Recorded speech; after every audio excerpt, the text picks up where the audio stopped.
This week on RSBANDB Update, the beta test for the fractured staff of Armadyl and Animate Dead arrives. Are rumors of their nerf over-exaggerated? We have our reaction, community data, and wacky polls. Then we delve into 2023 Ranged SwitchScape and a short-lived community survey.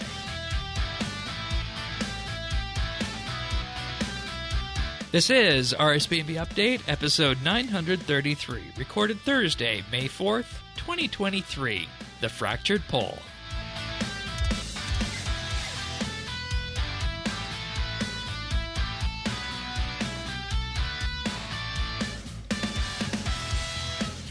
Hello, everybody, and thank you for joining us for another episode of RSBANDB Update. And contrary to what we were all expecting, the sky is not falling today after the Fractured Staff and Animate Dead beta has hit. We're going to have full coverage of that in just a couple minutes. But Tanis, you're here as you are each and every week.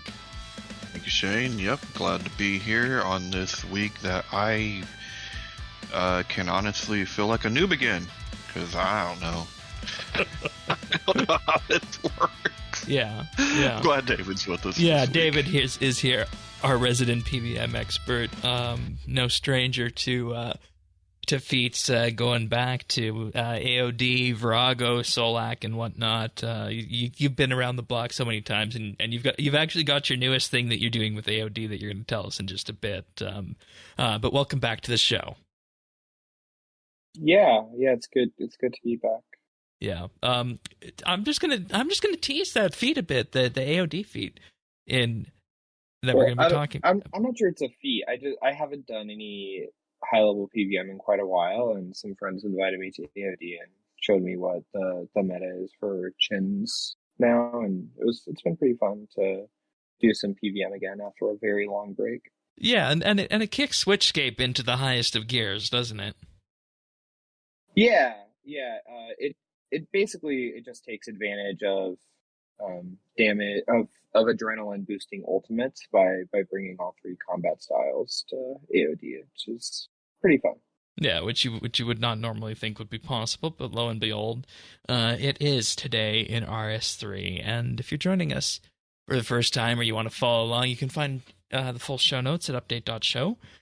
We also have our Discord at rsbnb.com/Discord, and the friends chat is BitsBytes as well. And you can find me at Shane12088 in game. Tanis is at Tanis79, and David is currently on his Iron Man at Calgo. So, Fractured Staff and Animate Dead beta dropped today. We didn't know if we were going to have too much time to tinker around with it between when it dropped and showtime, but Tanis, you did get to go muck around with some of the stuff related to Animate Dead, and now you normally interact with Slayer, which is, I think, good. It's good to have coverage from the entire spectrum, from Slayer all the way up to high-level PVM. And David, you and I have been toiling through numbers that have been posted and just looking at, the way the staff is interacting on the world right now. And I think on both fronts, it's safe to say that the sky is not falling.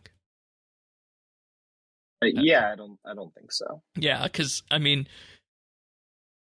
way I see it is that this thing was initially presented and everybody just ran to the conclusion that it was going to be a nerf. But I think the best way to describe it is a rebalancing of the Fractured Staff and Animate Dead to the point where some people might gain from this and some people are going to lose from this, I think. So, do you want to go through some of the changes that they made to this before we dive too much in, just in a very high level, just kind of say this is the change they were going to make and this is what we got?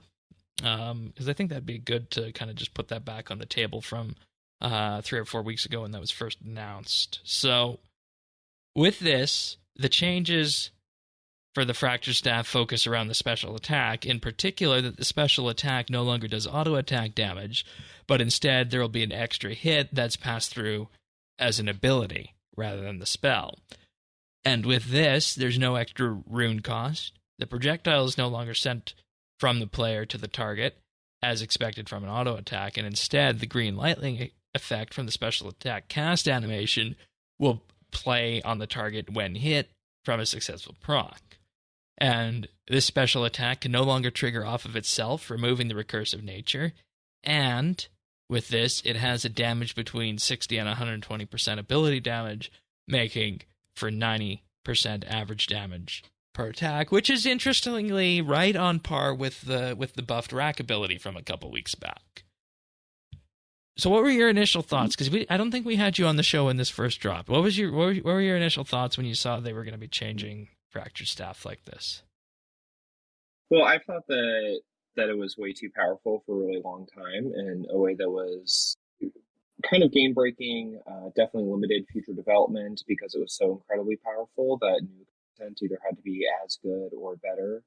And given that so much of this game is not really the type of thing where we're getting old content revamped to match with new updated damage increases, that it was kind of trivializing so much of the game and making it far too easy.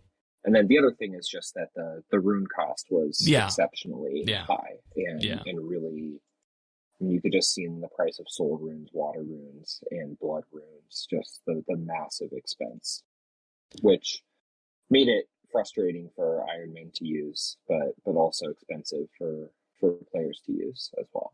Yeah, and I think the people who runecraft and did the shop runs reaped a benefit from that in particular, and at the end of the day, it comes down to the fact that this thing came out in July of 21, so we're approaching 2 years since this has been in game, and obviously, for the first few days we had the utterly broken variant where it would just continually crit off itself, but since that, the first week and a half after Carapac's release, it's largely remained static. And I think what this comes down to as a whole is that, just to kind of make people feel more content about these changes, it would have been good to have had this done a lot sooner than they did. And as such, when we got this post a month ago or so, Tanis, you and I remember the reaction on that, is that everybody assumed that this was going to be absolutely downright horrible, and that it would actually ruin the Magic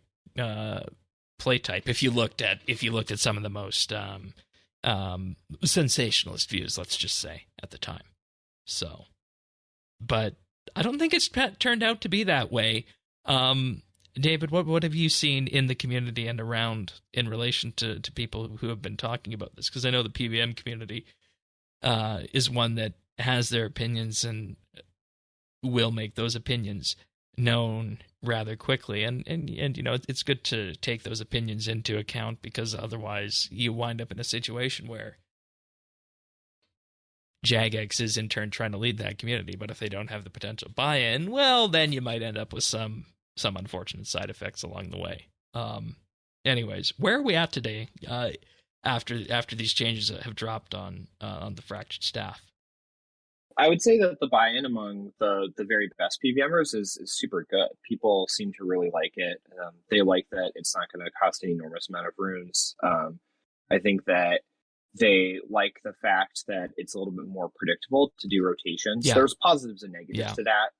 The recursive crits making it certainly allowed for a lot of experimentation and improvisation with rotations. So it was fun in that respect, because based on your crit RNG, your approach to maximizing DPM would vary, and it's much more predictable now. And I think that's a pretty subjective preferred play style question. I don't think there's a right or wrong answer to that. I think, though, that other than some small things, which are rather significant nerfs, this is certainly not that large of a nerf. No. No. Things are fine. I think that I would say the one kind of strange thing is that it is more effort now to get the most out of your Fractured Staff than it was before. So if you were putting in a fairly high amount of effort but didn't want to put in a ton of effort, it was easier to do that in the past.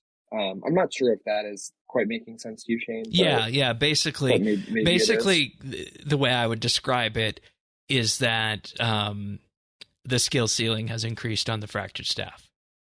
and the Yeah, skill the floor skill has ceiling gone is up. certainly well, I would say the skill floor, yeah, it's definitely more difficult to. It's a much higher skill ceiling than it was before because to get the most out of it requires four ticking, whereas Yeah. previously four ticking was not used in an FSoA because of the way that auto attacks work with dual wield.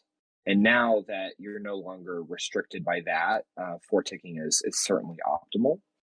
So I would say that the skill difficulty has increased for maximizing it. But for people who are not worried about that, they shouldn't really experience that big of a change. Yeah, and that's been the general first day sentiment from community figures who have made their voices known on this, including Wazzy, the RS guy, Pup, is that this is still a weapon that you're going to do great things with. You're just going to do them in a slightly different way, and it's still very, very useful in a weapon that you're going to want. Yeah, definitely. That's for sure the case, and I think that anyone who feels like they've received a huge hit to their damage, it's probably because they haven't updated their approach or rotations to reflect the changes and are expecting it to work exactly the same. Bingo. And it doesn't work exactly the same. And the way it worked in the past was, in my opinion, not very good game design. And I think the game design now is much better. Yeah, and what we end up in with a situation in general, and you can correct me if my assessment on this is wrong, is that the way this is built now is that for optimal magic coverage, what you're going to wind up doing is you're going to wind up running with a setup that focuses on your dual wield weapons, greater concentrated blast, using this in an EOF combined with 4-tick auto attacking, right? Yeah, I mean, I don't think you need to EOF it because when you're 4-ticking, you're just using the staff as right. It. So, okay. So I don't think it needs to be an EOF weapon. Which I'm very glad. Well, for. yeah, which is true because how many times have we heard the story that Jagex just made another EOF weapon? That's not good. Yeah, it's really frustrating to me when the most optimal ways to use a new weapon is to put it in EOF. I think that's poor game design. Right, and I'm glad that this does not do that. Right, and that was the case with the Saren Godbow until last year when we got the arrow changes that came in. So, overall, I mean, this was thought to be a case where the sky might have been falling coming in, but if you update your rotations and you, in effect, know what you're doing with, dare I say it, the 4-tick auto attacking, you're likely going to get similar, if not better, results than before. And I take this quote from the RS guy's feed. Previously, a max effort Sunshine burst in the live game was 390k DPM, and then in the combat beta, using the same sort of setup, max effort 4-tick auto attacking Sunshine, 410k under the current setup. Mm-hmm. And maybe we could explain why 4-ticking is relevant again. Yeah, go for it. I'm not sure everyone knows. Go for it. Yeah, so the way that auto attacks work is that they're based on the base damage of your weapon. And so for dual wield, if you release an auto attack with a wand, it does 66% damage. But if you release an auto attack with your offhand, it's 33% damage. And so people didn't 4-tick with people weren't 4-ticking because there was just a lot of lost critical hit damage that came from the offhand being so much lower, and now 4-ticking is way better than it was. But the other kind of, I mean, this mostly seems true to me. I would say that the 390k DPM number is not. It's probably a good average or a good median. The thing about the old spec is that if you got really incredible recursive crit RNG, that number can be pushed way higher, or it can be lower if you did not get good critical hit RNG on your recursive hit. So it's much more consistent than it used to be, I would say.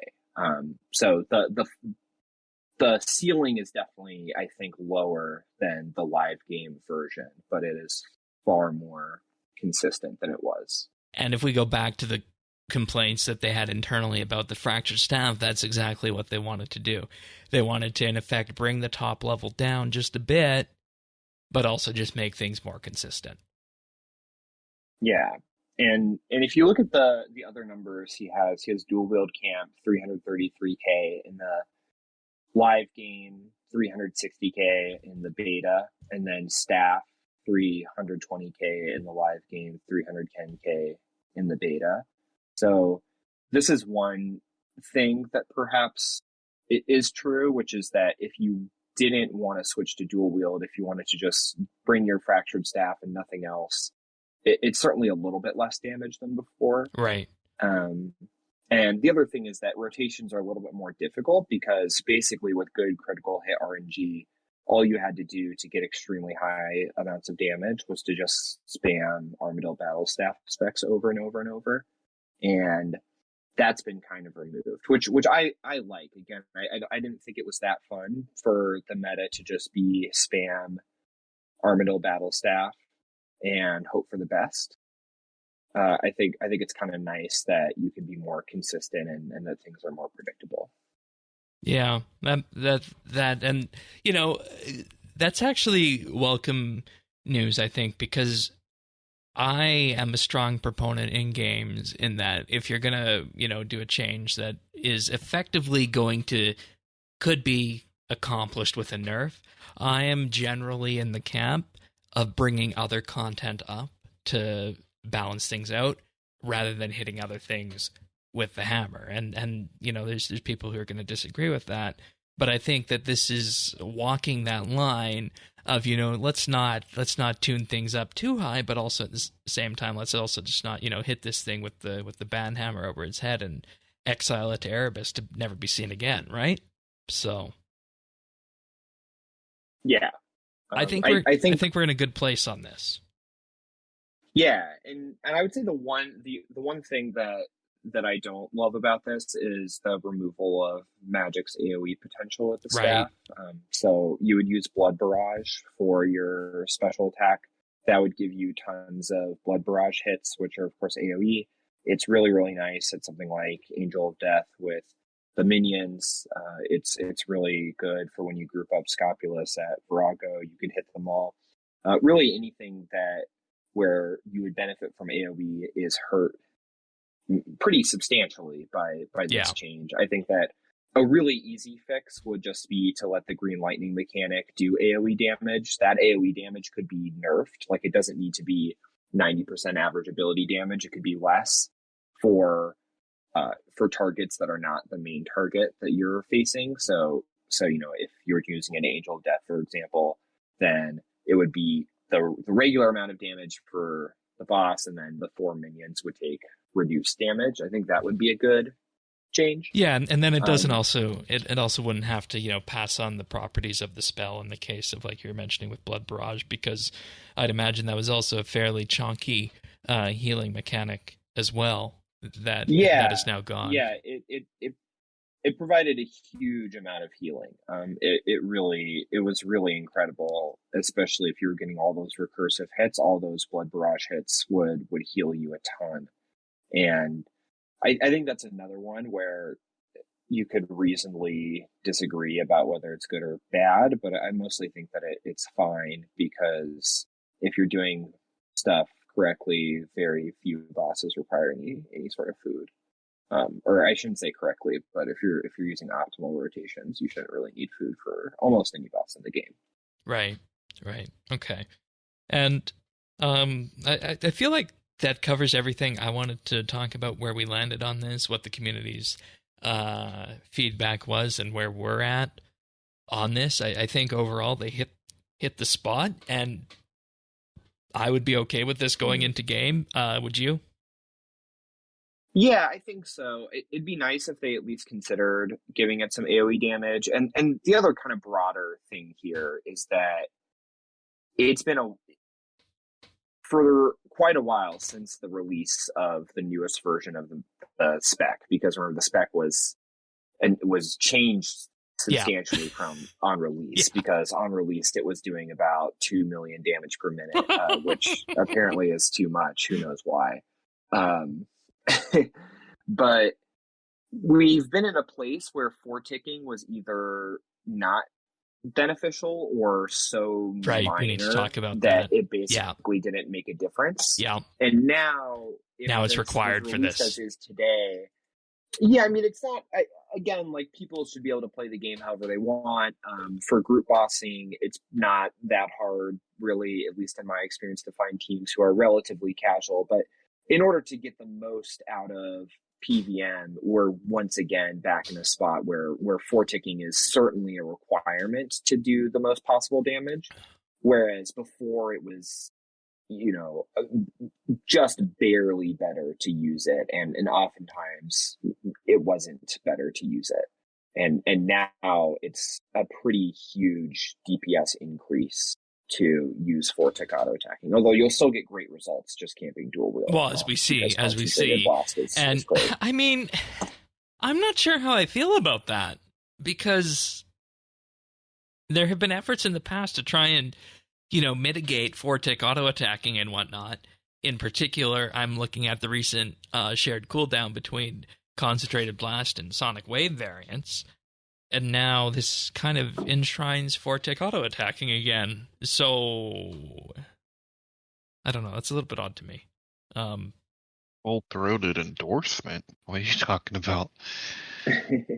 Yeah, Tannis, I don't. Or David, I don't know.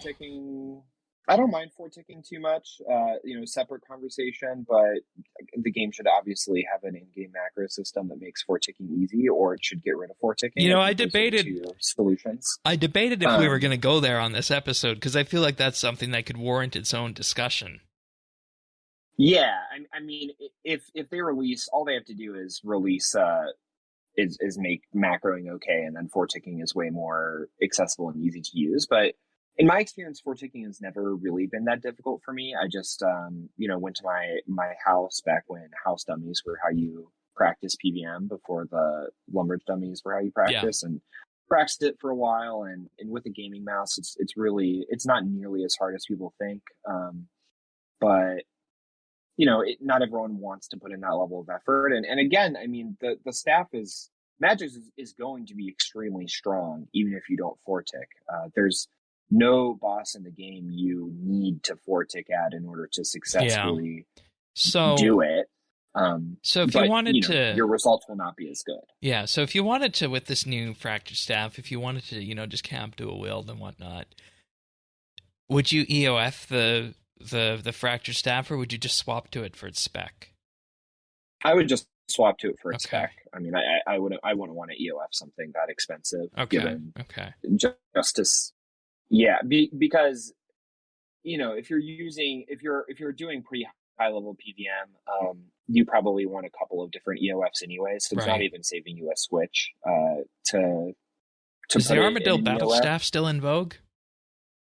Yeah, I mean, you definitely are still going to see the Armadyl battle staff being used. It's just less central, because the previous best damage was you would get enough recursive autos along with your 5 Armadyl battle spec, along with the 5 hits that the ABS gave you, that you could just use ABS over and over and over again. Right. And that's, of course, an ABS that's been EOF'd, but it's less central than before, but the optimal rotations will for sure include it still. It's not going anywhere. It's the way it interacts with the special attack is just way too strong, because it gives you 5 chances to crit each time you use the special attack, which is huge. All right. So before we go on to Animate Dead, I want to ask you guys a question. Do you guys think they're going to pop this into game as it is? No, because the polls are so incredibly negative. And Reddit is so incredibly negative. And I think is Reddit incredibly negative? I felt like Reddit was kind of ho-hum in my reading. Some of it's negative, some of it's positive. I think a lot of it is neutral. I think you're right, but the poll is really lopsided. Yeah, let's talk about that right now, because this is quite honestly bullshit, and I don't use that word lightly on this show. Bullshit. What is your opinion of the proposed fracture staff of Armadyl changes? 24% ready for launch. 1% not ready. Fractured Staff of Armadyl is too powerful. 74% not ready. The Fractured Staff of Armadyl is no longer powerful enough. What? Yeah. Yeah, I mean, I think the questioning is also weird, to be fair. I mean, I think that, yeah, it's odd because powerful, not powerful isn't exactly right. Like, it's certainly powerful enough to come as is because it's still incredibly strong. But is this exactly what I want? I guess the answer to that is no. I think I already mentioned what I would hope for, which is just some return to the AoE potential of the staff. Yeah. But I wouldn't say the problem is it's not powerful enough. It's certainly very, very strong. I mean, there's a great GOAT video on YouTube that was posted of him doing solo hard mode Virago with the staff, and he had no issues with it whatsoever. Right. And just to be clear, before anybody asks, is watching the video version of this, I took the option of skip question for both of these because when I had logged into the beta world, I had not actually personally done any testing on this yet.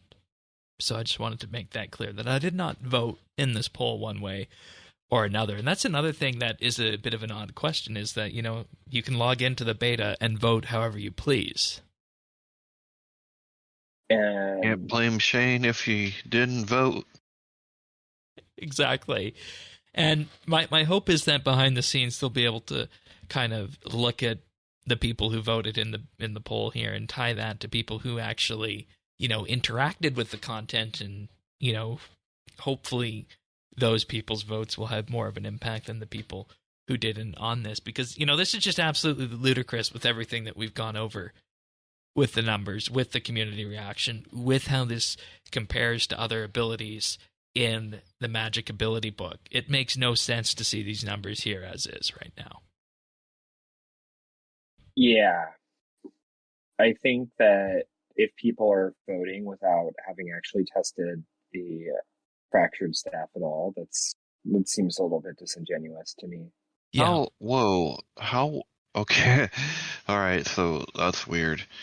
You have to have Animate Dead and Fractured Staff to test it. Yeah, but anybody can log into the beta world and vote. Yeah, maybe they could have just I mean, in previous betas, they've had NPCs where you could just get whatever equipment you want, right? Yeah, and I feel like that's a problem in itself, because we kind of went that way for EOC, and look what happened with that, right? Voter fraud. I want paper ballots. Me too. I love paper ballots. You want paper ballots? Come to Canada. We do it that way here. Yes. 100%. Paper.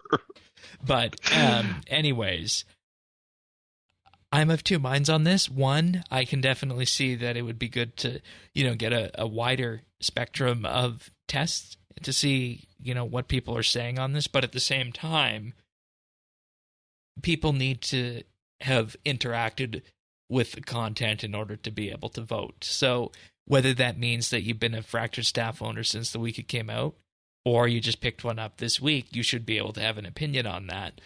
But at the same time, I don't know that combat betas before have gone well where they've put all the equipment out, because isn't that what happened with weapon diversity, if I remember correctly? Yeah. Why was it bad that they put all the weapons out? Because people were out of their breath and trying things that they didn't normally interact with. And as a result, the feedback wasn't nearly as tailored as it could have been. I see. I okay, that makes sense. So basically, someone who has never done any sort of high level PVM before hears about how unbelievably powerful Fractured Staff is, tries to use it as a boss, has no idea how to do that boss, and just dies over and over, and then says, "Well, this is obviously too weak because I'm still dying." Yeah, but whatever it is, like I don't even know if that's happening here, because to be fair, these numbers haven't budged much in the last 6 hours since I first opened this up. Well, what's weird is, like David said, the real big guys are okay don't with have it. I mean, that's the puzzling part, to me, right? Like, for someone like me, you wouldn't, you don't notice. And we're gonna And we're talk going to go about there what I next was with able Animate to. Dead. Right, but it's such a small fraction that applies to such a small slice of that fraction to begin with that I don't know. I kind of feel like no skill issue. Like, I don't mind that David should get more out of it than I would, right? Like, Yeah, and then that comes the question of where Fortec auto attacking lands on all this, right?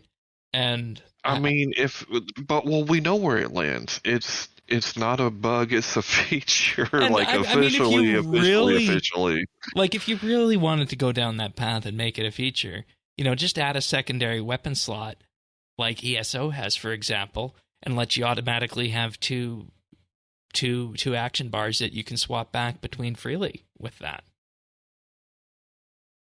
I mean, that's how ESO does its combat system, and yeah. I don't know if that's something RS would want to legitimize by, having a button where you can swap between, primary weapons, which would be your wands, and then your backhand weapon, which could be your fractured staff. I was gonna say, like, that.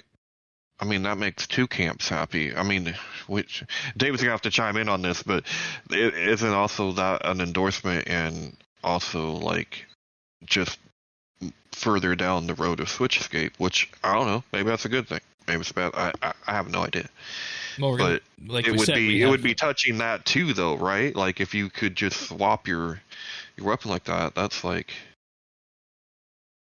that's endorsing SwitchScape too. Yeah, and then we can also have like David was alluding to, that wider discussion on macros and whatnot, because we all have I have a gaming mouse. I don't know how many other people do, but they have software for that built in. And the last official line of conversation from Jagex on those gaming keyboard and mouse macros is that no, you shouldn't use them. But at the same time, you look at other games like WoW and whatnot, they're allowed to use them. Maybe that's a conversation we need to have here too as well, if this is what's going to, become part of the combat system in RS.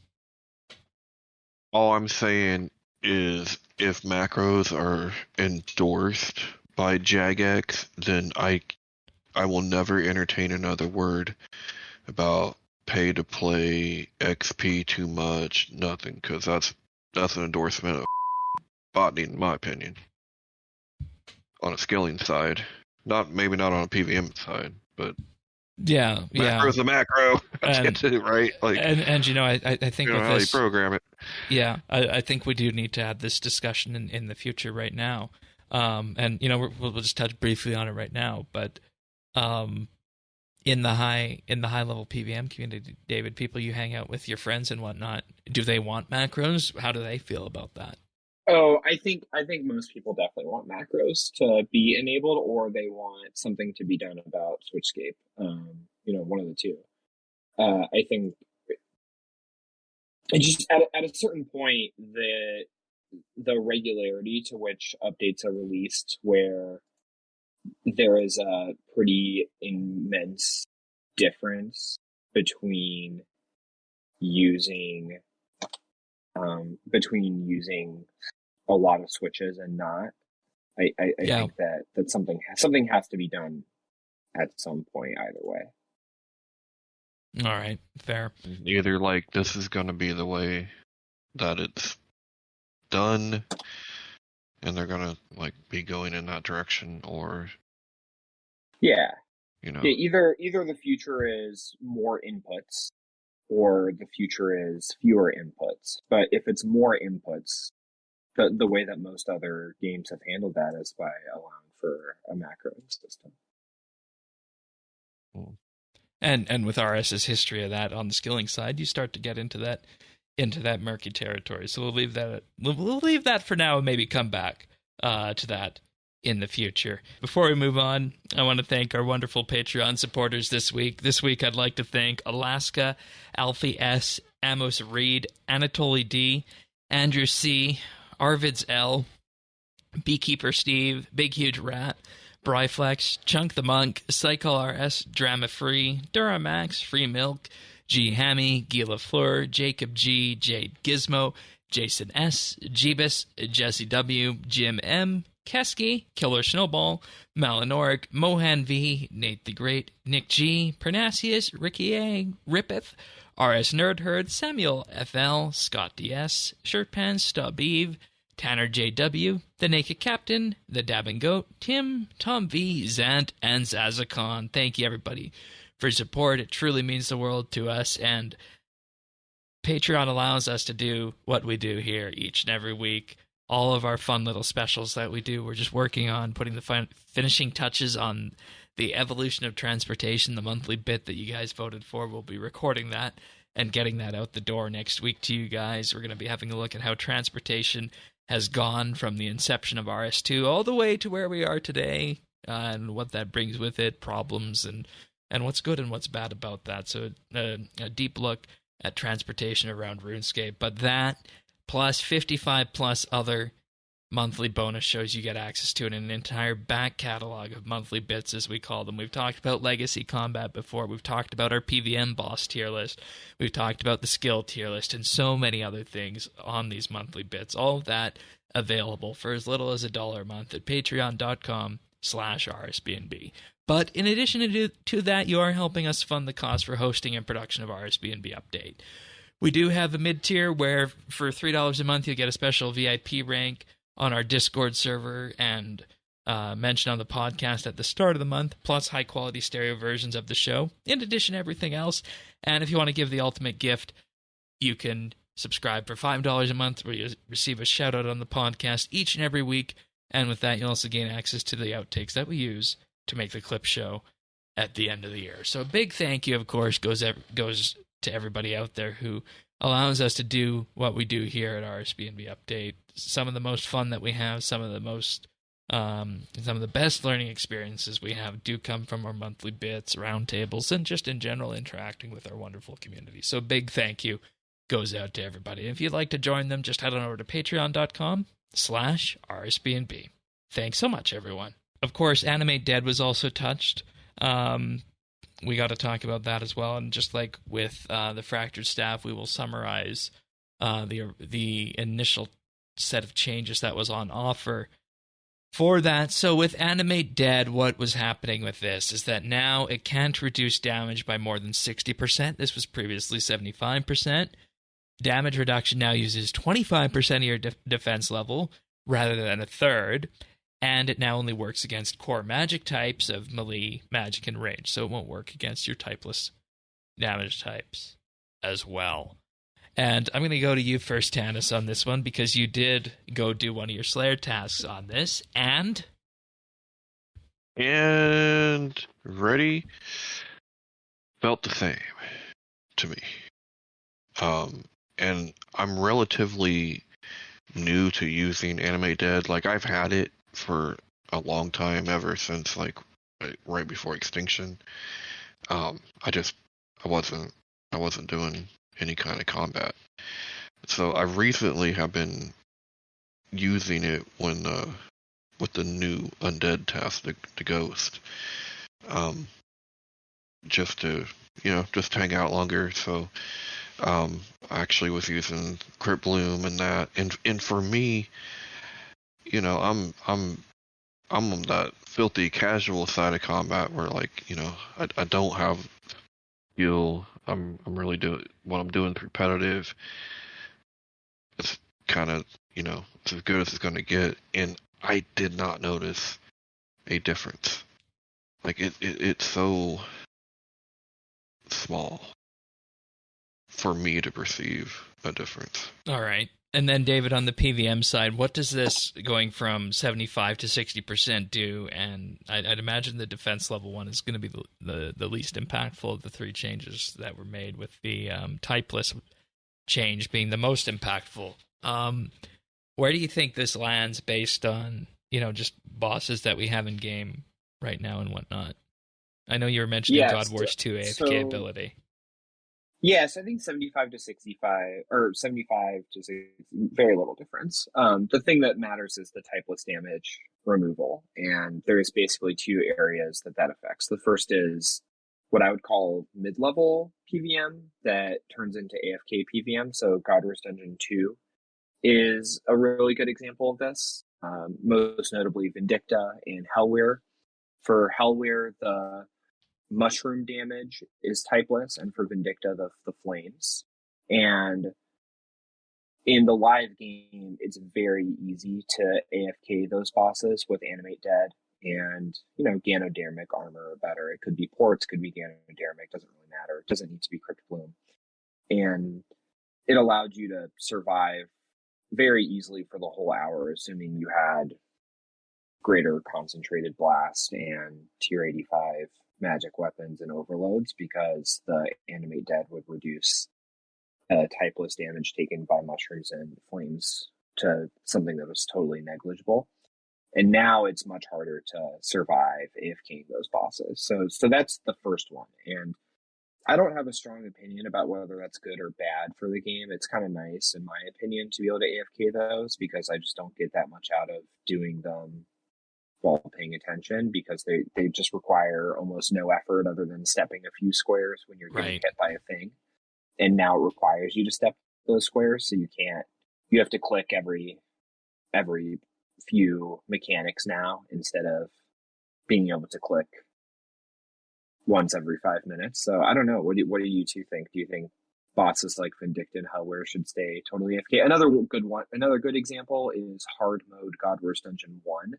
There's some typeless mechanics that will kill you in the beta that could not kill you in the live game, because Animate Dead reduced them to so little. So that's another one, is you'll probably no longer be able to AFK God Wars Dungeon 1 hard mode. I don't think this is going to be an issue for people learning God Wars Dungeon 2, because you're going to be trying to, work within these mechanics and whatnot. And the reason I say that is that I believe the mechanics should be there. You shouldn't be able to use game tools like Animate Dead to sidestep these mechanics. So that's how I feel when it comes to God Wars 2. And I can see where you're coming from, Shane, because there was a time when God Wars 2 was kind of where you were comfortable, and then you just jumped, you went into that, I would say, high level, but not like David level, Yeah. Pretty, but up there. Whereas for me, I don't mean this as in like I don't mean this in the way that I normally mean accessibility, but I believe it makes the boss kind of accessible. Okay. For someone of lower skill. Right. Like myself, who, for whatever reason, I mean, I've always said moving to me feels like you're fighting in water in this game. So yes, like it's hard. Absolutely. And so I don't know. And my bigger question on this to you, David, is that legacy mode in God Wars 2, does that change with this? Because I know that's a good question. Because that was another AFK sort of thing, right? Yeah, I imagine legacy mode God Wars. I mean, it will not be possible to AFK in legacy mode in God Wars 2, because you will have to move for things like mushrooms or flames. Yeah. So you can still do you can still do it, you only need to click when those mechanics pop up and just move a couple squares, and other than that, Animate Dead will take care of you, and you can still do God Wars Dungeon 2 in Legacy. Legacy Slayer will still be very good. So things like Moss Golems and Nightmare Creatures, which are two really, really good tasks where they're very high XP, high money, and full AFK.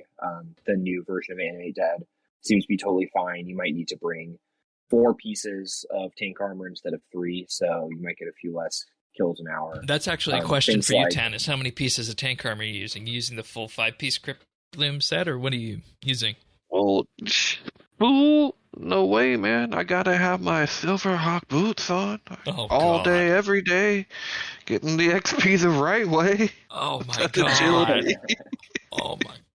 you being serious right now? Or are you pulling my leg? I'm dead serious. I'm skilling even when I'm killing my brother. I love Silverhawk boots. Am I the only one who doesn't use them?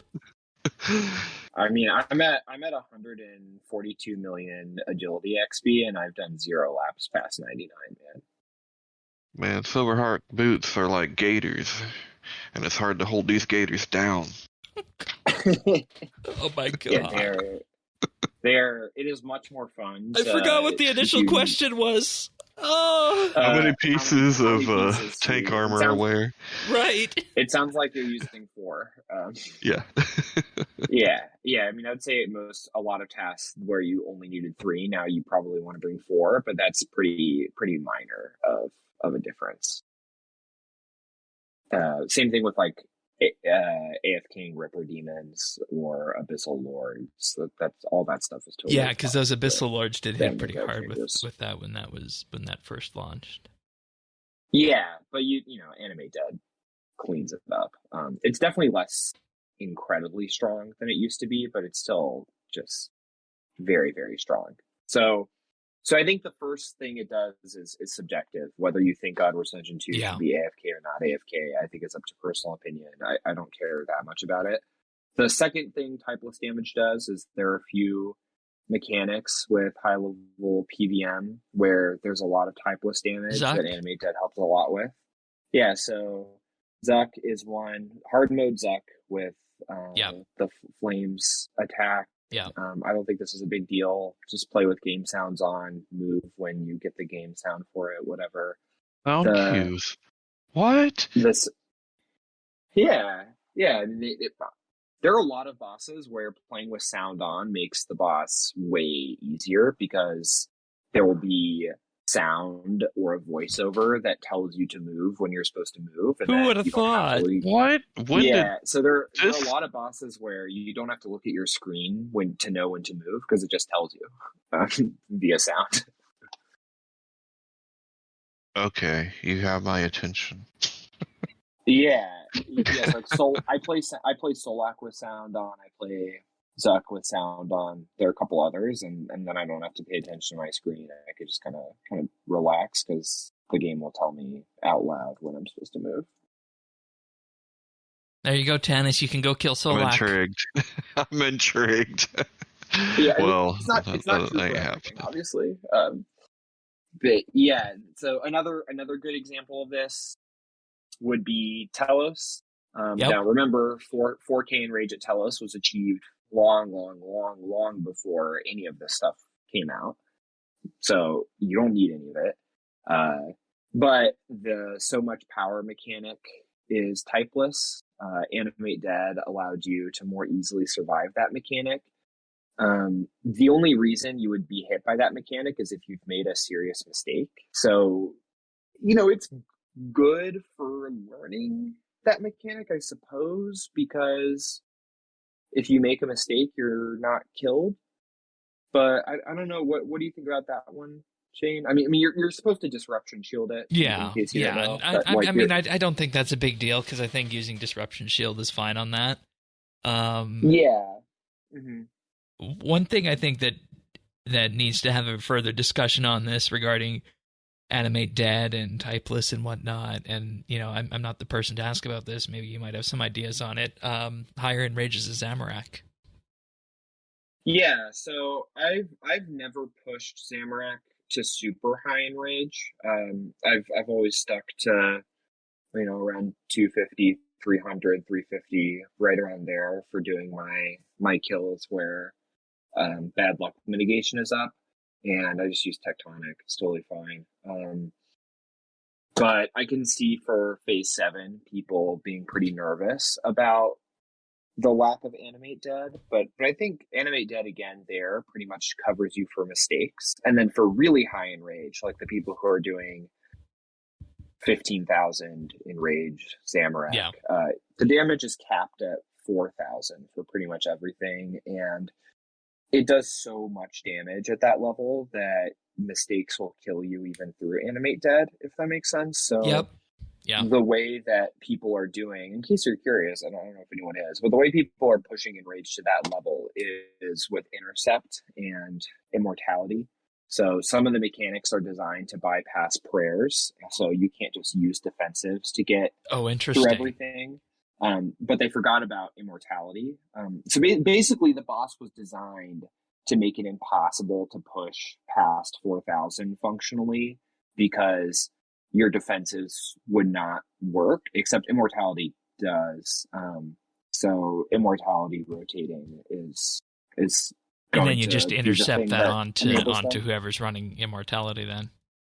Yeah, and so it definitely makes Zamorak harder. Like Phase 7 Zamorak is harder, but also in the beta, people have done 100 Enrage with tier 85 Psyware weapons and Ganodermic, and have done it relatively easily. So I don't think it makes it inaccessible. I think it makes it harder, but it's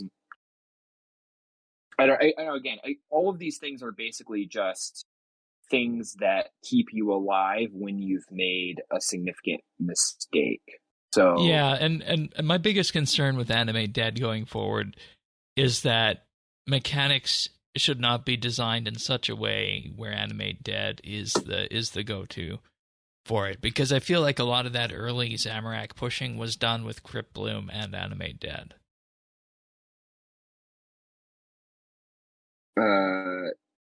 Yeah.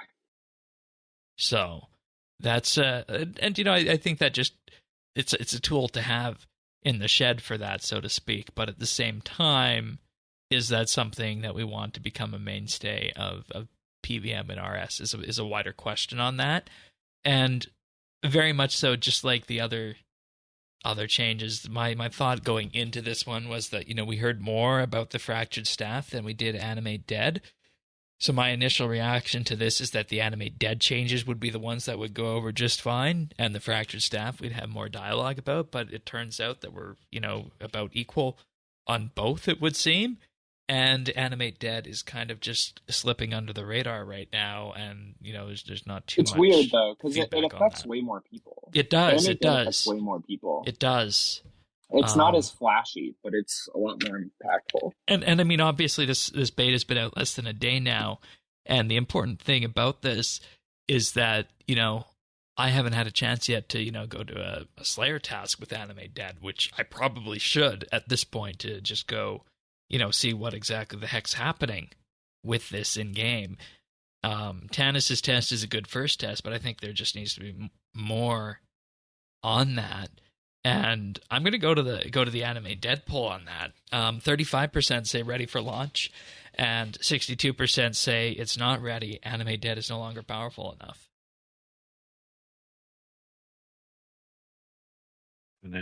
I don't know, man. It didn't seem that big of a change to me. But then again, I have no idea what kind of. I think it's magic damage. The stuff I was dealing with. I mean, what were you fighting again? I was just fighting those. Risen Ghost or the Phantoms? The Phantoms. Okay, Armored Phantom. Yeah. Those are magic based, I believe. Yeah, if I remember correctly. Yeah. Those things are strong. Are you AoEing them or fighting them one at a time? Oh, one at a time. Oh, okay, yeah. They're really, really strong when you AoE them. I really like Risen Ghosts with a cannon. It's super, super chill. Oh, we had a fun discussion on launch week about the cannons. God damn it. Oh, really? Not the cannon. Well, you have to use a cannon. Otherwise, Tannis went into rant mode, gets and it came down to the fact that Tannis wants cannons exiled to the player-owned Slayer dungeon. Yeah, that's I love cannons. I don't. It's fine. Just hop. Like, I mean, on release, it's like on release, new content is always overcrowded. But now most of the time you don't need to hop, and if you do, it's only 2 or 3 times. It's no big deal.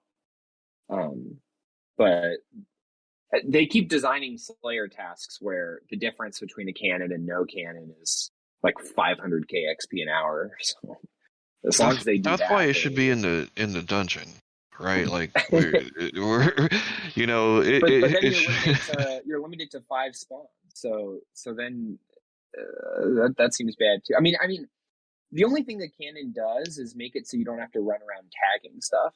like why can't it just be like? I mean, can we make cannons like Canada?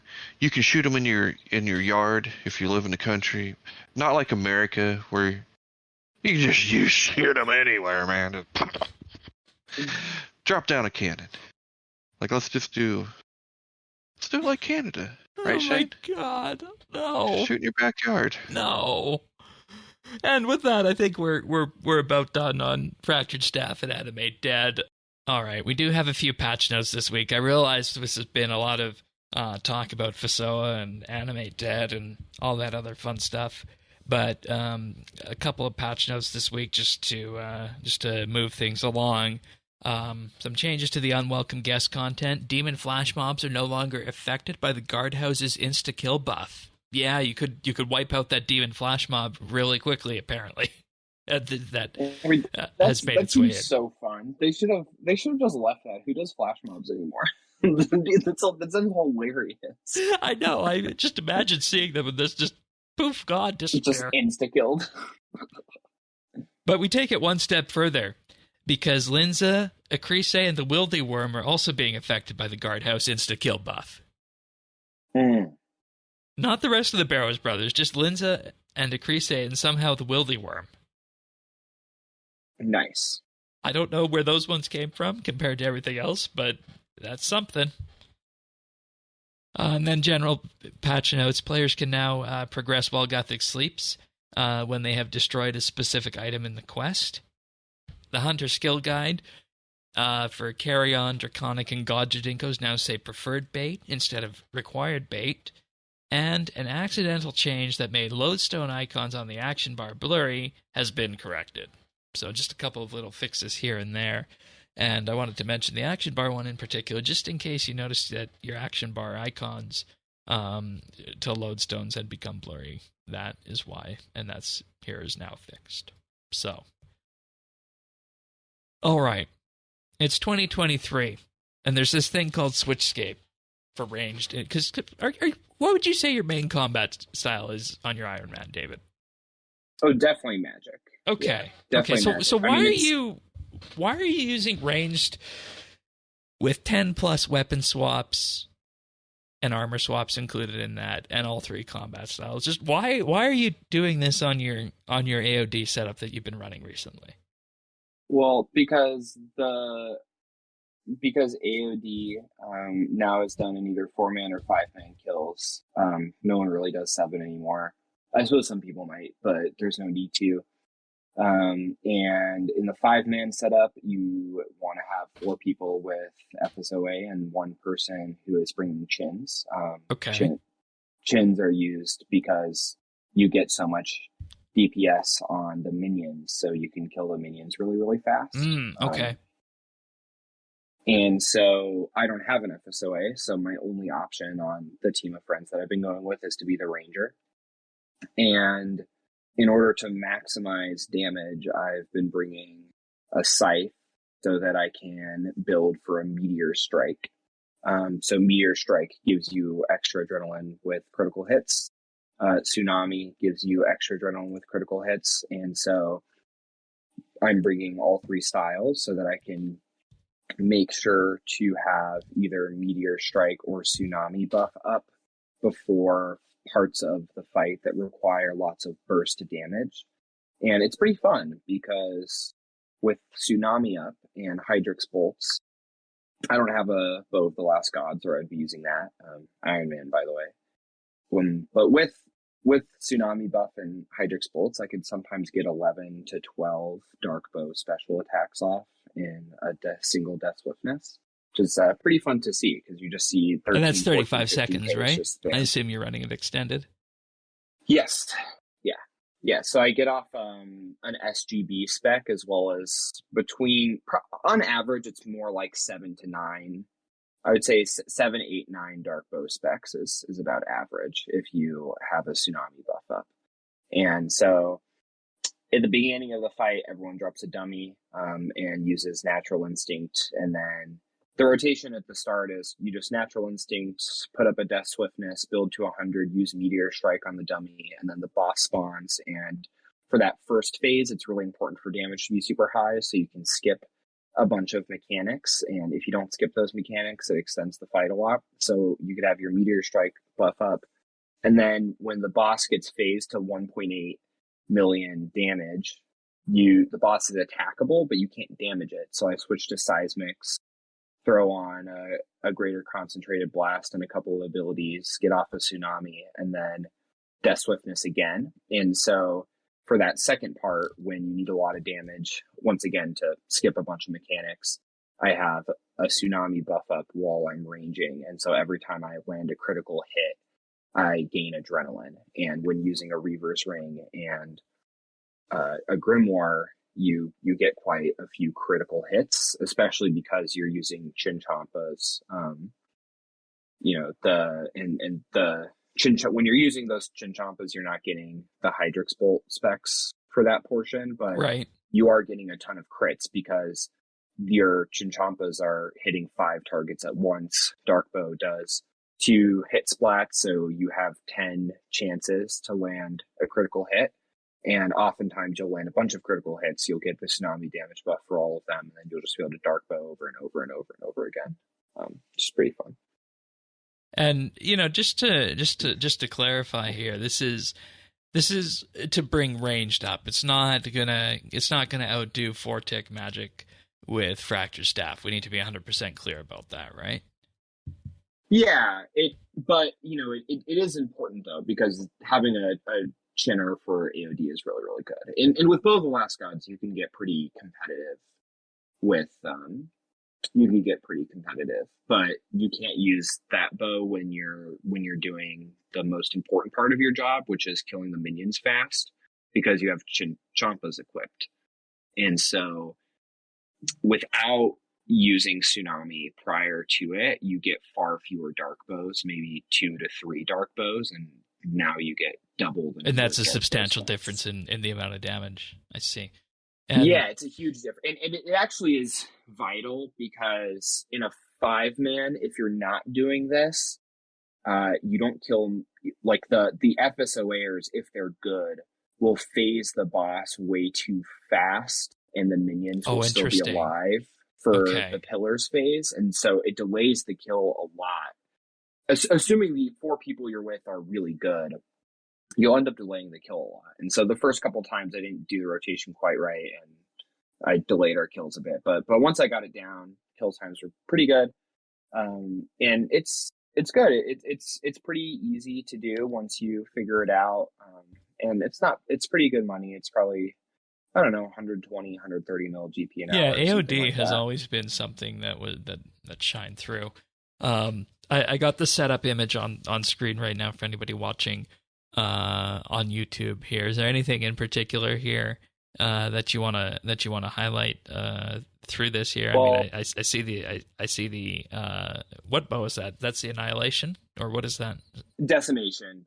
Yeah, right. so that should be a bow of the Last Gods, but I haven't done Zamorak yet on my Iron Man, because I want to FSoA for my Zamorak grind, and I'm almost 1,000 kills at hard mode Carapac with only 1 weapon piece, so it's a little sad. That's disheartening. Yeah, I'll get it eventually, I'm sure. Maybe I'll get it back-to-back one day, who knows. Yeah, I mean, everything else, I mean, I have, some stuff is weird, like I have an Armadyl buckler. Your shield is totally irrelevant. You basically never equip it at AOD, but I just have one just in case I need it for some reason if the kill goes terribly. I have an Armadyl buckler simply because I don't have a better shield, because I've not gotten a single shield at Rise of the Six in like 600 kills, which is also kind of funny. And then you don't need a Sun Spear. I have that because I haven't done Zamorak yet, so I don't have greater death swiftness yet. I don't know. Not everything else. Yeah, everything else is pretty normal, fairly explanatory there. And I think this is interesting to talk about because we come back from the discussion about 4-tick auto attacking and this, or just camping the dual wields and then swapping to the fractured staff as being in effect the gateway to this. But at the end of the day, here we're looking at something upwards of 10 to 12 swaps involved, and this is for a highly specific ranged rotation at AOD. And it's possible in game. And things like this underscore, I think, why SwitchScape could never be removed. They could never just pull the plug on this, right? Yeah, and also the decimation bow there is for incendiary shot. That's why I bring it. Okay. Even though I don't have a bow of the last gods. And the EOFs are Theron Godbow, Eldritch Crossbow, and Dark Bow. Which are the trinity for ranged. So yes. Yeah. And this grave used to be like 16 million GP. It's so nice that it's not. Right, I was going to ask about that, given the recent changes here. Bad. It's like 2.5 mil or something. It's not a big deal. But yeah, there was a time when this grave would bankrupt you if you made too many mistakes in an hour. Yeah, I could imagine. Where else could you take a setup like this to? Yeah, that's a good question. I think that definitely an example, if you wanted to use ranged at Virago, you can utilize, so there are a lot of phase transitions where at the end of the phase, you can stick a dummy down and use a tsunami prior to the next phase starting, and then you'll have your tsunami buff up for when you're using your Death Swiftness rotation on the next phase. So for example, at the end of phase 2, a common thing you could do is drop a dummy down, get off a Natural Instinct into a tsunami, and then as soon as the next phase starts, you'll have your tsunami buff active for phase 3.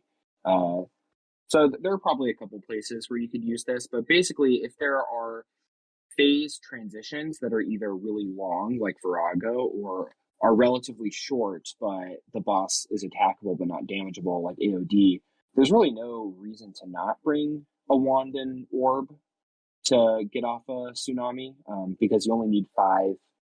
You only need 5 stacks. Greater Concentrated Blast gets you 3 stacks basically instantly. So in exchange for 4 abilities, you get a tsunami buff on your next rotation, which is obviously hugely impactful because it just pumps you full of so much extra adrenaline. And my question then to end all this off, and Tanis, you can jump in if you have any questions as well on this, is do you think that this is healthy for the game? It's a good question. I mean, for me, I've initially when my friends told me that this was my job, I was pretty irritated. I was like, there's no way you're making me do this. This is ridiculous.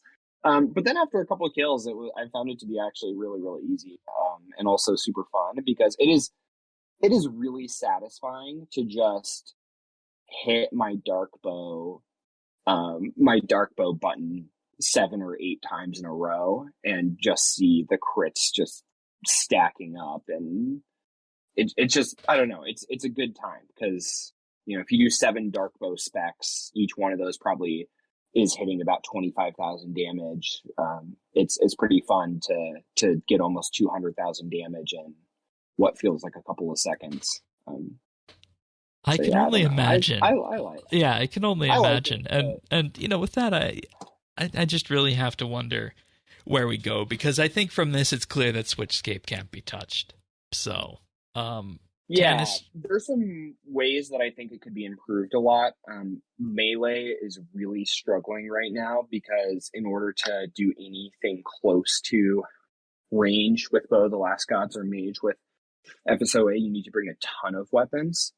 And something as simple as, for example, the Masterwork Spear buff being something akin to a relic power where you can have it just be a permanent effect that would reduce a weapon. The fact that the Abyssal Scourge and the main hand the main hand cold cut have to be swapped out is frustrating. I don't know. I mean, I think Melee and is, specifically the really Masterwork Spear suffering. for its increased bleed duration, and then the fact that the Scourge has what you want on it, the Parasite bleed, when the cold cut does not.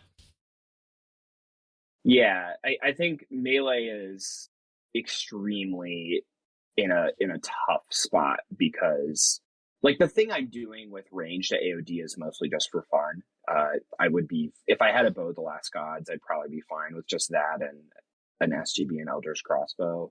But with Melee, you have to bring like 10 or 11 items to do anything even close to Magic, which really just requires 3 or 4. And we discussed this the week before, I believe, Tanis, about we want to be able to use Melee because we got the whip, we got the wonderful Saradomin rune armor and all that, but at high end PVM, it's just not what the meta is on that. So, I mean, you can be successful, but you're not going to be doing nearly as well as we've talked about with Magic, and now as we have talked about with Ranged here in the same episode. Tanis, you have anything on this before we move on? Not really, and I mean, amazingly, Melee's not as far off for me because, once again, not at those high levels. So I'm running Masterwork, I'm running Whip with that, the helmet, the Abyssal helmet, the Eraser helmet, yeah. Yeah. I got spikes. Well, yeah, it looks like a pink eraser. No, yeah, you're right. Yeah. So. Yeah, that helmet is also something like that. We should get a helmet stand or something that you could put it on. I mean, I just think SwitchScape is here to stay, but it doesn't have to be. It doesn't have to be this bad. It could. There are things they can do to fix this. I mean, this they could eliminate entirely by just making Tsunami only buff magical critical hits, and then this is deleted. Right, but could you even do that? Because then you'd have people in this same camp where you are start talking about that this was taken away. That's a good question. I mean, I think I've always thought that this game's PVM meta was one that rewarded effort and creativity, and I think that's what makes the combat system really, really fun at the high end. And it's not like any of this is necessary for AOD. Like, you can do 7-man AOD without any switches and probably get 3-minute to 3-minute and 30-second kills. I mean, we had none of this stuff when AOD came out. It wasn't like anyone was struggling. But to do 2-minute kills in a 5-man, it does require kind of pushing the envelope a bit more. And for me, I just think that's fine. Yeah, and that's what you do for fun. So yeah. All right, good. One final piece of RS news before we move on and wrap the show up for this week. There was a RuneScape spring survey, but it is now closed. This was very much a case of blink and you will have missed it. Did either of you guys fill this out? I had no idea that this was a thing. Yeah. Same. When did this happen? It was on the news post, and now the survey is closed. Yeah, that's kind of quick. Yeah. I expected it to be like a week. I figured it'd be in the email too. Right, because didn't they put that in an email? You're right. Right. We got an email about this last Friday, I think. Just looking at this here. Thinking about it now. I'm trying to find that in my email as we go here. Probably not a good idea to be doing that as we run, but nonetheless, the survey measured engagement and interest in recent content like the Fort and the Quest and the Slayer update, just to name a few things around the edges. So there was that. They also asked if we were aware of upcoming future updates, like Necromancy, like the max cash limit increase, like the upcoming quest. They asked if we were aware of all those sorts of updates, where we got our RuneScape news and whatnot. So, I mean, yeah, like fairly self-explanatory. Are you aware that, we put this update into game?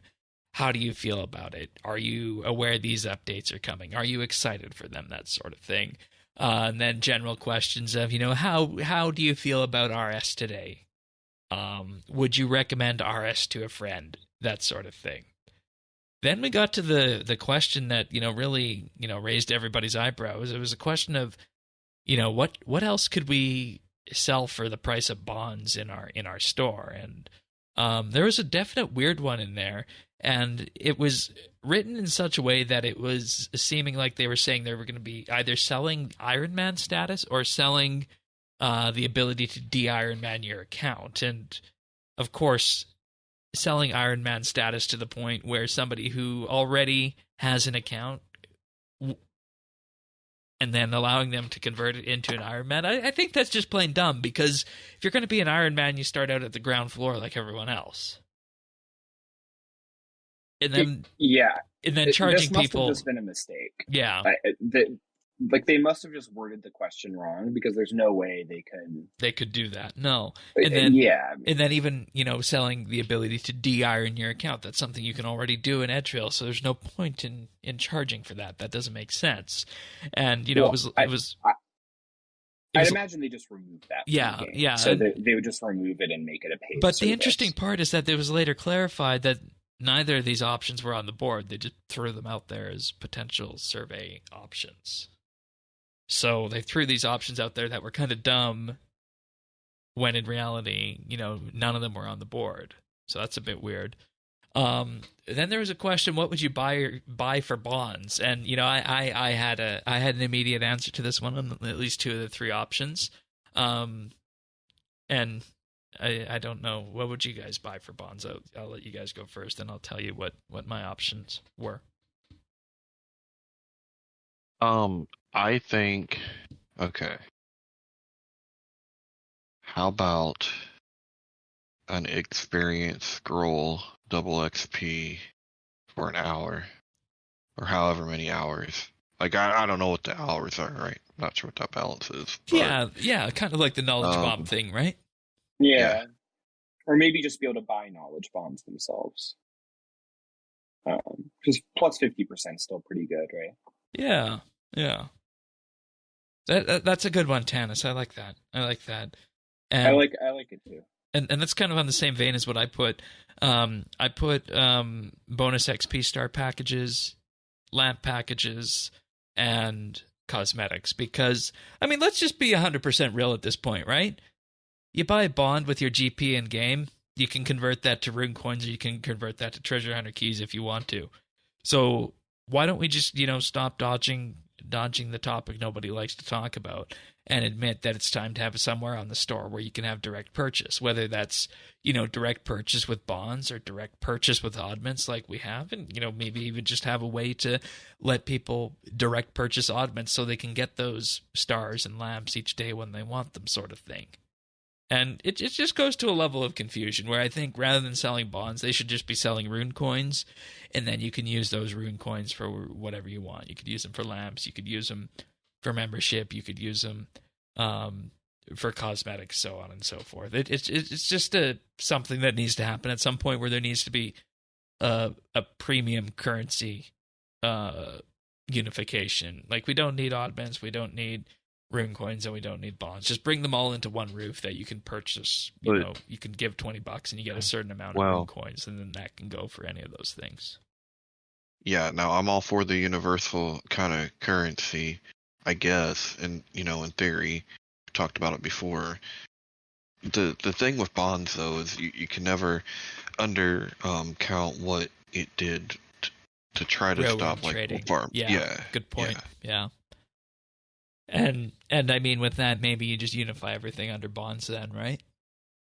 Yeah, something, I don't know. I feel like they're different because they play a role in the RuneScape economy and real economy. It's a different animal.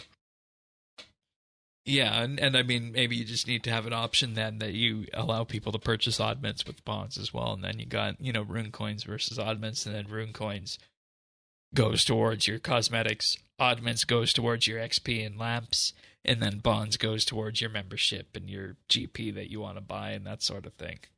But hey, Goldsync, right? Yeah. Yeah. There you go. Yeah. So I don't know. And I mean, we'll have to wait and see if this survey comes back, but it was a very, very narrow window. It seemed almost designed to be picked up solely by the people who read the news post each and every day, because that's who you would be targeting in a survey like this if you had it only open, for 48 hours or so, for the people who initially just go read the RS News post and then, see the survey and think, there we go. There we go. But it's gone. And as far as I know, you can't complete that from where we're at right now, even though that more input from the community is always a good thing on this. So we'll have to wait and see if anything like this comes back in the future. I would say for me, definitely it would be cosmetic ability overrides. Yeah, that's another one. They've done a pretty good job with those. It's really unfortunate that the dragon breath one is like 3-4 bill or something. Jesus. Yeah. Yeah. Yeah, it's just like Zombie Walk or anything else. When something is hard to get on Treasure Hunter and then there's no other way to get it in the game, it becomes many billion. Right, the Azure Dragon Breath. Of course, that's like that because it's blue, and that's another common fire ability like that. Yeah. Yeah, and it looks good. Yeah, it certainly does. And, I thought the Azure Death Swiftness that came out a couple weeks back also looked good. Yeah, and I think that's also many billions of GP. Yeah, and it's a question of, do you want to limit these strictly to Treasure Hunter, or should there be a way to just direct purchase them? And we need to, of course, come in with the realization that anytime you allow direct purchasing of something that is gamble, either through a gamble box or something like Treasure Hunter, it's going to be more expensive. Everybody just needs to know that. But there should be an opportunity to be able to purchase them at some point at least. So. Yeah, I think I've been a big fan of. I think they're my favorite cosmetics ability overrides. So I think that would be something that. And I mean, we said that years ago that with the right marketing, cosmetics could be a huge cash sink or cash source for Jagex, and lo and behold, here we are, 3 to 4 bill for that. Yeah. Just add an NPC to the game who sells ability overrides for max cash. Be a great gold sink. Ooh, interesting. Okay. Yeah, right? Anything else before we move on to our achievables of the week? Going once, going twice, gone. All right. David, you want to start us off then? Yeah. Arcane got 120 fishing on May 3rd, 2023. Such XP waste with 120 archaeology on the 3rd. Worst Tasker got both 99 defense and 99 constitution on May 3rd. Jade Gizmo got 120 archaeology on the 2nd. Rippeth got 120 invention on the 2nd. Naranja got 99 farming, 99 slayer, and 99 invention on May 1st. And Worst Tasker, again, got 99 ranged on May 1st. All right, then moving on to April 30th, we had Naranja with 99 archaeology, attack, ranged, and strength. So nice job there. And then we had one of a few with 99 farming, smithing, and fishing. So way to go. Then continuing on, we have Pentixide with 99 cooking on the 30th. Queen RuPaul with 99 agility on the 30th. Sirion got 120 archaeology on the 29th. Mahin got 99 rune crafting on the 28th. Naranja again with 99 summoning on the 28th. And then Pentixide with 99 magic and 99 fire making also on the 28th. Well done, everyone. Nice achievements. All right, so I've been kind of on a tech news angle here for pick of the week, and I got another one of these this week for you guys. What if I told you that going forward at some point in the future you'd be able to log into your Google account without a password? I would say, how secure is that? And I would say very secure. So with this week, Google has announced that going forward you'll be able to create passkeys to log in to your own Google account. And when you do this, you won't need to use two-factor authentication anymore. And you might not have heard of this before, but what a passkey is it's a way to log in to a specific website without using a password. They're supported by many major services already, web browsers, Chrome, Safari, and whatnot, Apple's Keychain, password managers like 1Password are bringing support in very soon. And with this, they simply allow somebody to log into a service by unlocking their computer, their mobile device with their PIN number, computer password, or biometrics device that you have on your smartphone. And they're important because when you look at passwords, everybody has, of course, their one-log password that they should be using for their password manager. But when it comes down to actually managing your passwords, if you don't use a password manager, having good, strong, unique passwords for every service is a real pain. So the idea is that the sooner we can get away from passwords, the better. And what this does is it uses industry standard encryption technology to, in effect, create what's called a public and private key pair that authenticates you to your account. So the way it works is that your private key is stored on your device and encrypted, and then you upload your public key to the service that's providing the passcode, or the passkey rather. And with that, your device will create the authentication process, and with that, do a handshake, and then, in effect, tell the service if you're to be authenticated or not. And the whole idea behind this is that you don't need to worry about passwords being phished. You don't need to worry about passwords being stolen, because the passkeys themselves are stored on your computer or your mobile device, and it all depends on your software biometrics on your smartphone or your computer PIN or password. And with that, these passkeys are also encrypted in such a way that they only stay on your device. You can't have them written down in books sitting beside your computer, so they can't be stolen and that sort of thing going forward. And in essence, what it does is it brings a level of security that a lot of people have had on things like server logins, Linux server logins, and the like, and very secure enterprise hardware systems to the everyday user. And the hope is with this, that with Google adopting it for the Google account, and then vendors like Apple supporting it and the password managers supporting it, is that this will be enough of a kick over time to allow more and more services out there to support passkeys over passwords. And that's why this is the pick of the week this week, because Google supporting this out the gate sends a huge message out there to the entire community that, okay, well, Google is 100% behind this, and going forward with this, maybe it might not be such a bad idea if my service or application can support these passkeys going forward on this. So this could be, down the road, a very big day for user security on our personal computers and personal devices that we've been waiting a long time for. And it's made all the much better by the fact that Apple already supports it on the iOS ecosystem, the Mac ecosystem, and all the Android smartphones with modern Android OSs also support this.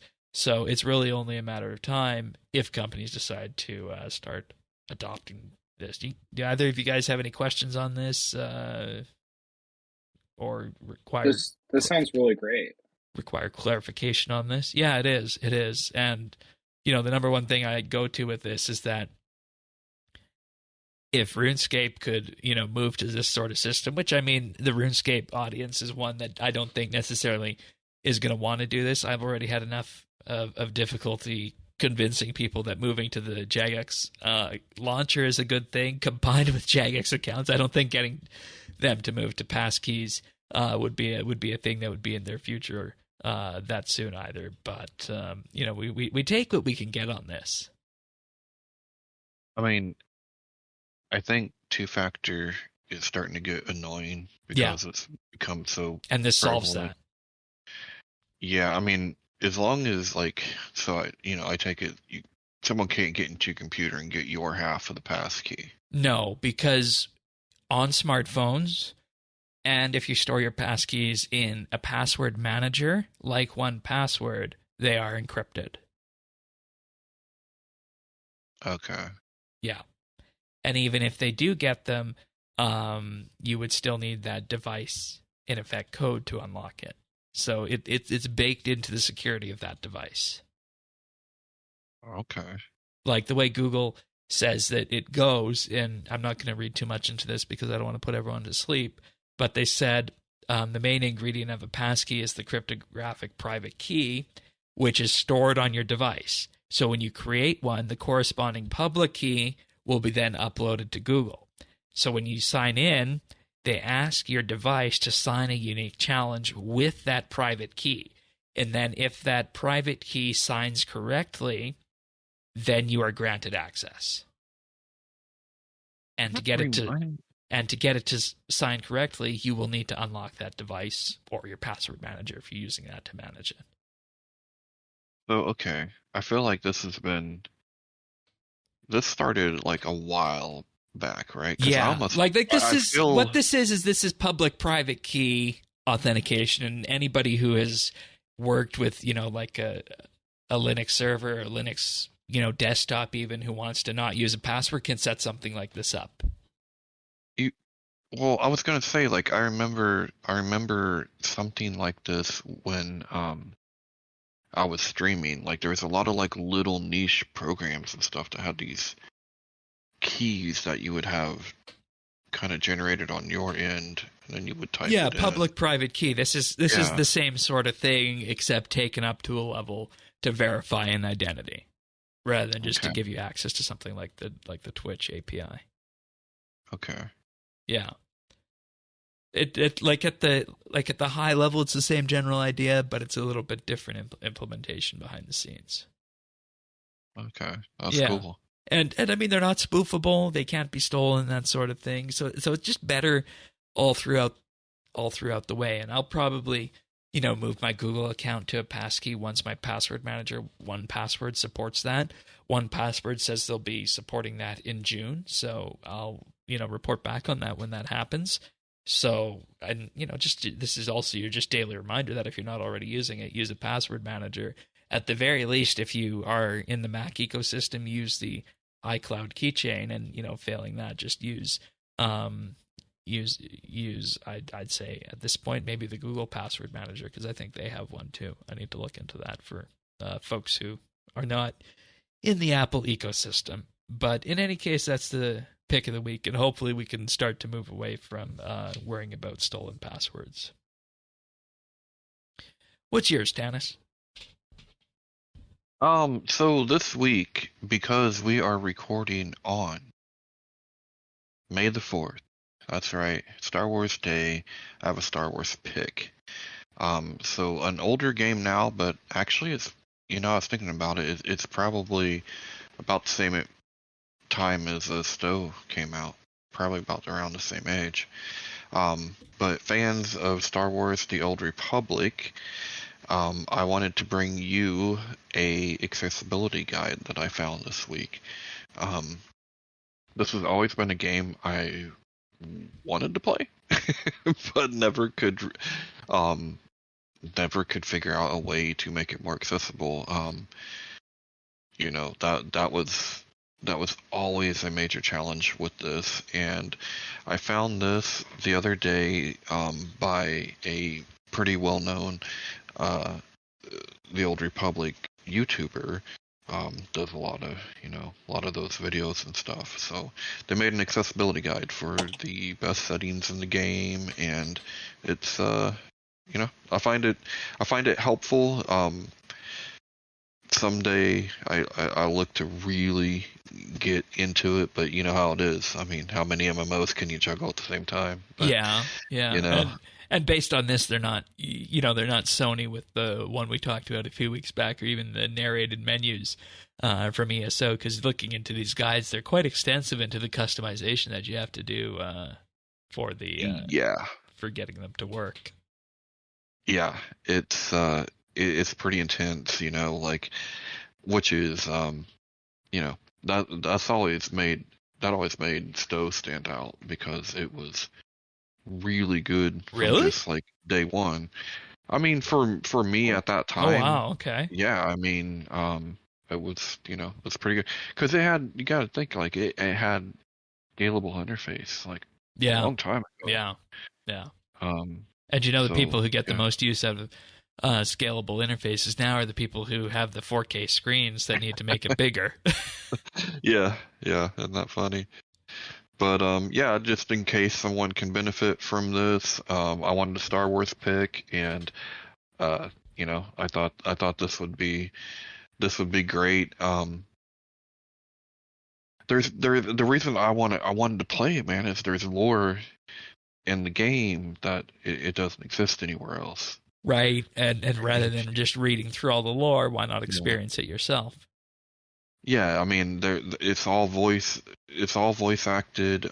This game has a really unique pay model where you can be a completely free to play player, or you can pay like a one time type of fee and have like an intermediate level, or you can pay like a monthly subscription and be like at a high tier level. I think it's different than a lot of other games, like because of that, being at that mid tier basically. Right. Yeah. All right. Sounds good.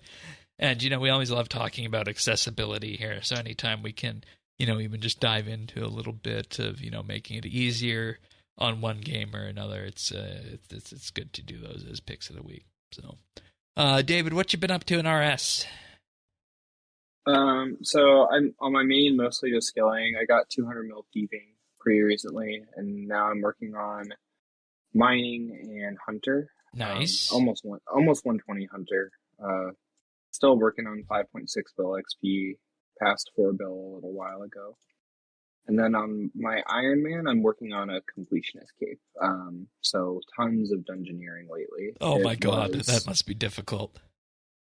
I like it. I mean, they brought group dungeoneering for Iron Man into the game, so it's actually been pretty fun to learn the new dungeoneering meta, which involves everyone on the team buying those wild cards from the Elite Reward Shop, and you get between 5 and 600k XP per warped floor, and if you're on a good team, warped floors take 6-7 minutes, so it's really, really fast XP an hour. It's not my favorite thing to do, but it feels a lot less terrible than it did when it was solo only. So yeah, just working on completion escape. So mostly questing and dungeoneering with some occasional AOD thrown in there as well. With 10 to 12 switches in there. Yeah. So it's a good time. All right. How about you, Tanis? Just a little bit of Slayer. Still working on trying to get the last trophy. And from the Raptor, and that's been about it. All right, fair enough. I'm still slogging through this yak track. I don't know if I'm going to make it. I'm on task 57. Have you used your skips yet? I have been using them. I have 2 left. Oh, I mean, you'll get through it. It's my current one is fire making, and I need to underscore how idiotic these higher level fire making tasks are, in that they have to be either driftwood or elder logs. We'll just do the skill and chill. I did skill and chill for all of my tasks. Yeah, I guess you just go AFK somewhere and do that for a few hours, and that'd be a way to get through it. I completed my yak track yesterday, and I have not actually done a single task. Oh, so you did skill and kill throughout the entire thing then? Interesting. Yeah, and then when I had the same number of tasks left that I had skips, I just skipped all of them. All right. Because those are the skill and kills that require the most hours. And I guess I should come back to you, Tanis. How is your yak track going? Because you play it with skill and kill. Yeah, I think we should have a talk about this when it's all over. Because there's no way I'll finish it. And that seems like that was the goal, right? Make people purchase more skips. Yeah, I don't. Well, you know, I don't like that. I don't like it that much. Maybe I just play the game way too much, which is why I finished yesterday. I don't know. I didn't buy any skips or anything either. I just used the ones that they give you. Right. Yeah, I mean, I'm not playing as much as I would have, but I'm also on a normal yak track. I would have been, fairly close. Yeah. It's just so far out. Well, there. yeah, I remember we averaged it out, and it was supposed to be about 3 hours a day. Yeah. For this one? Yeah. If you did the skill and kill. I probably average way more than 3 hours a day. So well, there you go. I see when I'm done. But you know, it's all AFK. I like pickpocket crooks of qualities for 4 hours, or like do 4 hours of mining or something. I'm not really playing. It feels fair. Yeah, and I mean you can do that on the side. And you know, I feel like my favorite tasks this time around have been archaeology and mining, if I'm being honest. So, I don't know. Take that for what it's worth, but I'm going to see if I can get there by the end, because I feel like if you do the task A's, you can. Otherwise, I don't know. I don't know if there's enough time for me to get through the rest of it in the about 8 or so days left by the time most people will be hearing this. But yeah, Tanis, we should have a talk about Yak Track once this is all said and done. I think let's remember to do that. See how it shook down for everyone. But aside from that, just in dailies and dusted off the PVM gear for the beta server. So that's going to be this weekend. Just going around to just see exactly what we have going on with everything there. But nonetheless, that pretty much wraps this episode of Update. We'll be back next week for the next one. If you want to get it delivered automatically to you, the best way to do that is to subscribe. And with that, of course, we're on Apple Podcasts, Google, Pocket Cast, Spotify, and more. Just visit update.show/subscribe. And we're also on YouTube at youtube.com/RSBANDB. There we post the video versions of the podcast in addition to the nibbles, little clip segments of some of the key highlights of the show as we do the show each and every week. But if you like the show, or you just want to support us, give us a like and subscribe on YouTube. It greatly helps the channel out. But with that being said, we'll be back next week for another episode of RSBANDB Update. David, thanks for being here as usual. Good to have you back on the show. Yeah, I had a good time. Thanks. Yep, and of course, Tanis and I will be back next week. See you then, everyone. Take care. See ya.